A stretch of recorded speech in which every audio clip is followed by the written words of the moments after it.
Mardi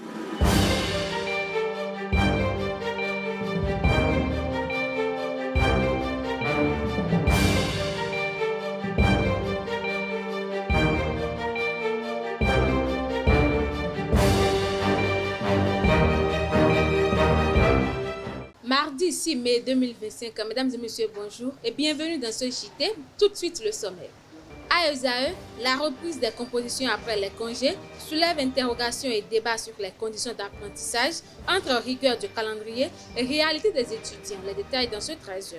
Au Nigeria, la fermeture progressive des camps de déplacés à Maïdougouri suscite des inquiétudes face à la situation sécuritaire. Les précisions dans ce 13h. En sport, le Bénin décroche une médaille historique au championnat d'Afrique de lutte olympique à Casablanca. Restez avec nous pour plus de détails.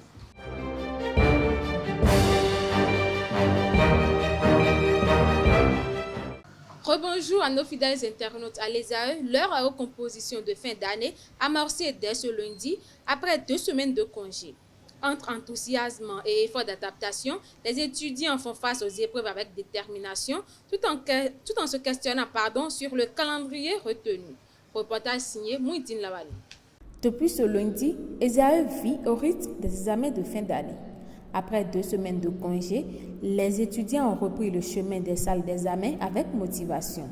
Si la majorité estime que les épreuves se sont globalement bien déroulées, beaucoup soulignent néanmoins l'effet congé-examen qui, selon eux, a eu un impact sur leur concentration et leur rythme de travail. Pour cela, ils appellent à une révision du calendrier, estimant qu'un temps d'adaptation supplémentaire serait bénéfique avant le début des compositions. L'effet congé n'a pas eu d'effet sur nous parce que nous avons eu les congés pour mieux apprendre et mieux revenir sur les cours que nous avons eu à faire. On aurait bien aimé que ce soit peut-être une semaine après les congés. Pour moi, effet congé-examen, je ne peux pas dire que ça va. Bon, comparé aux autres, je ne peux pas dire que pour moi ça va. Parce qu'au retour des congés, je suis la plupart du temps fatigué. Donc reprendre en même temps, c'est un peu difficile pour moi. Moi, je trouve que c'est bon qu'on nous donne plusieurs semaines de congés afin qu'on puisse apprendre mieux, beaucoup apprendre. Interrogé à ce sujet, le préfet de discipline et le directeur de la préfecture expliquent quant à eux l'importance d'organiser ces examens immédiatement après les congés. Les étudiants ont eu le temps de passer près de 2 semaines de congé à la maison. Et je pense que c'est largement suffisant pour se reposer et ensuite renouer avec les cahiers pour être mieux aguerris pour affronter les épreuves à la reprise. Donc ce n'est pas anodin le fait qu'on programme les examens juste après les congés. C'est toujours pour leur permettre d'être beaucoup plus frais et de pouvoir mieux affronter les épreuves qu'on va leur présenter lors des examens. Leur plainte, moi je trouve que vous connaissez déjà l'esprit des étudiants. Eux, ils sont là, même si on leur donne 2 mois, ils seront contents. Mais ils ont eu les 2 semaines pour pouvoir mieux assimiler les cours, réviser et venir plancher ce matin. Sinon, ceux qui disent que les évaluations étaient trop brusques, c'est pour dire, ils n'ont pas compris. Nous les avons donné 2 semaines pour mieux apprendre les cours et venir plancher ce matin. Pour l'administration, c'est une manière de les aider à mieux s'appliquer et à avoir de bons résultats. Entre satisfaction et réflexion sur les ajustements possibles, ces examens soulignent une fois de plus la détermination des étudiants des AE à réussir malgré les défis. Débutées dans le calme, les compositions se déroulent sereinement selon étudiants et administrations qui saluent une organisation maîtrisée. L'examen n'était pas mal, c'était abordable, les épreuves n'étaient pas si compliquées que ça. Les examens se sont bien passés. Les épreuves étaient abordables, on a composé et puis on est sûr que les résultats aussi ont donné. Bon, l'organisation générale des examens, comme je l'ai dit, c'est pas mal, c'est bien. Ça se passe très bien, mais si juste on peut décaler légèrement, une semaine peut-être après les congés, ce sera plutôt magnifique. L'examen, jusqu'à présent, je m'en sors.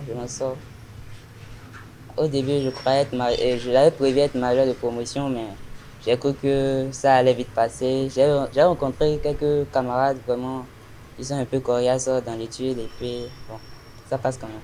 Bon, pour moi, les examens se sont bien passés. J'ai aimé et ces preuves étaient abordables. Mais bon, il y a dans certaines matières, c'est un peu difficile, mais bon, on arrive à faire de notre mieux. Sans mentir, les cours sont acceptables. Les profs ils prennent tout le temps à nous expliquer. Bon, j'aurais aimé que d'autres puissent rejoindre ESAE, ceux qui sont passionnés par l'administration et le journalisme et les métiers de l'audiovisuel, parce qu'ils auront plus de chances de s'en sortir à l'avenir. Ce matin déjà, nous avons démarré l'examen et tout se passe déjà normalement, très bien, parce que nous avons pris les dispositions idoines depuis la semaine passée. Les étudiants sont venus à l'heure, on a lancé à 8h00 et tout est en train de se passer comme convenu. Globalement, tout s'est bien passé. Nous avons fait les programmations telles que prévues par notre organisation. Et je pense que les étudiants également, à part les quelques cas d'indiscipline, nous n'avons pas rencontré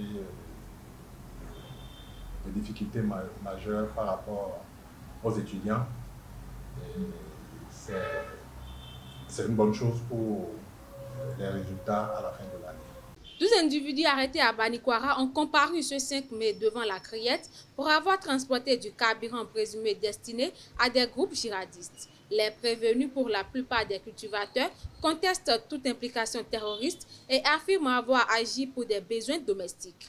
L'affaire est renvoyée au 23 juin pour la suite du procès. À l'occasion du 3 mai, la HAC a réuni les acteurs des médias autour du thème de l'intelligence artificielle et de son impact sur la liberté de la presse. Le président Edouard Loko a mis en garde contre les risques de manipulation et de désinformation liés à une démocratie artificielle. Les fêtières de la presse ont, quant à elles, plaidé pour plus de soutien à la presse privée dans ce contexte de mutation technologique. Actualité hors de nos frontières, au nord-est du Nigeria, le gouverneur de l'État de Borno poursuit la fermeture des camps de déplacés avec l'annonce de la fermeture prochaine du camp de Mouna. Plus de 80% des déplacés du conflit contre Boko Haram étaient regroupés à Maïdougouri depuis des années. Le gouvernement régional prévoit 2,7 milliards de dollars pour réinstaller ces populations d'ici 3 ans, malgré un contexte sécuritaire toujours instable. La Cour internationale de justice a déclaré ce 5 mai qu'elle était manifestement incompétente pour examiner la requête du Soudan accusant Abu Dhabi de complicité de génocide au Darfour. Cette décision repose sur une réserve émise par les Émirats lors de leur adhésion à la Convention sur le génocide en 2005. Le conflit entre l'armée soudanaise et les forces de soutien rapide a déjà causé des dizaines de milliers de morts et déraciné 13 millions de personnes selon l'ONU. Sport pour boucler ce mini-JT, le Bénin a brillé au championnat d'Afrique de lutte olympique 2025 à Casablanca grâce à Yamine Ashiba, médaillée de bronze en lutte gréco-romaine, une première pour le pays. Ses compatriotes Issifou Kawiatou et Boni Iliassou, bien qu'éliminés, ont livré des prestations prometteuses face à des adversaires expérimentés. Malgré une seule médaille, les lutteurs béninois repartent grandis et déterminés à faire mieux lors des prochaines échéances. Le défenseur anglais Trent Alexander-Arnold a annoncé ce 5 mai qu'il quittera Liverpool à la fin de la saison après 20 ans passés au sein du club. Auteur de 352 matchs et d'un palmarès impressionnant, il laisse une empreinte durable chez les Reds. Selon la presse sportive, il devrait prochainement s'engager avec le Real Madrid pour un contrat de 5 ans. C'est tout pour ce mini-JT. Merci d'être resté avec nous. À très bientôt.